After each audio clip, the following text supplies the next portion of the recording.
Tell you what, folks, they're jumping up and down on, is it KATE Hopkins at the moment, aren't they? I believe the latest videos have been watched by 4 million. Yeah, they're not happy with it at all. She's mocking KATE Garraway, saying that Garraway had a documentary out on Sunday night at 8:30, Life Without Derek, and there was a book to follow the same day. It's funny, the son-in-law and daughter came for lunch on Sunday, for dinner, if you like, and he mentioned it. He said, "Oh, it's on there." He said, "You won't believe this." He said, "You want to get that on your channel?" And I looked at it and I said, "I can't see it being true." I said, "I can't see her doing a documentary 1 week after he died saying my life without Derek." I said, "I think it'll be a load of bull." I said, "But I'll look into it later." And I never did. Anyway, last night I happened to look at the magazine from the weekend, see whether it was on Sunday. Nothing on at all. I thought it was going to be a load of bull. I'm sure it was. It's just Miss Hopkins trying to stir up some crap. She knows it's a sensitive subject at the moment. She knows she's got a big following. She loves to be outrageous. This is probably as outrageous as you can be, only a week after somebody's death. A death that sort of most of the countries, or a life that most of the countries followed for the last couple of years, since old Derek there's been ill. Anyway, I see on the internet today, yes, people are very, very upset with her. She's had massive amounts of complaints, which won't bother her at all, I wouldn't imagine. But on the KATE Garraway front, and I'm no lover of KATE Garraway's, I never have been. The other half has always said when she's on, she's not her favourite presenter at all, but she watches all the daytime programmes, and she's never really a lover of old Miss Garraway's, or Mrs Garraway's as was.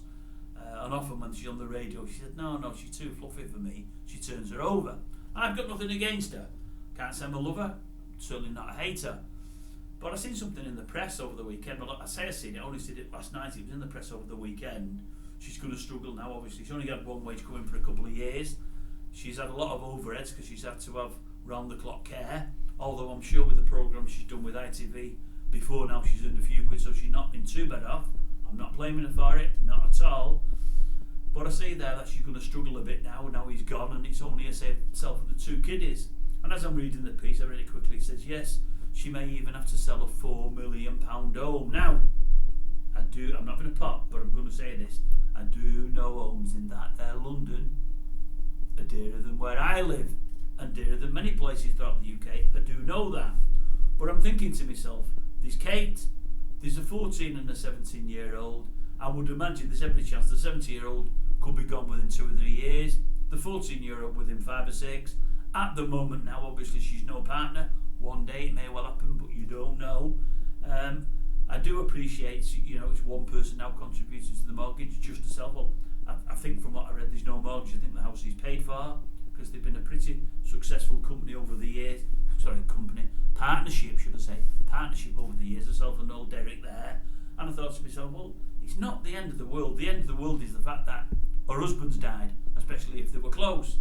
But I thought, well, you can always sell the £4 million home and still buy something reasonably nice, I would imagine, for a couple of mil. I'm sure you can. And as I say, within 4 or 5 years' time, you're probably going to be rattling around on whatever it is on your own because there's going to be nobody else there, as the kids fly the nest, as they say. So I thought it's not really the end of the world on that front. She might even get something as big and as nice as the home she's in now for £2 million. Just move 5 or 10 mile outside wherever she is in that there London. There's always more affluent areas and less affluent. Alright, it might be a bit difficult. She might have another 4 or 5 miles to travel into a job on a daily basis, but that's not the end of the world, is it? And often, especially on the early morning stuff, I would imagine she's chauffeur driven into the old GMB, and they're bright and early. Might just mean starting out 20 minutes earlier. Not going to inconvenience, but I thought, no, I have got sympathy for what happened with old Derek there. It's a shame. Many might say, well, he's as well out of it because he's had no quality of life for a couple of years now or more, and he hasn't. It's been hard on KATE and the kids, no doubt. I do sympathise with the loss, but as I say, with a £4 million home there that I do believe is paid off, they're not on poor streets, are they? I think they're going to be okay. And she still has got that GMB job and a radio job, so I think she'll do alright. And I do think, I'm not joining KATE Hopkins here, I'm really not. I do think there might be another documentary in the offing in the coming months. And I'm not calling her for that. ITV will be mad for it, they'll want it.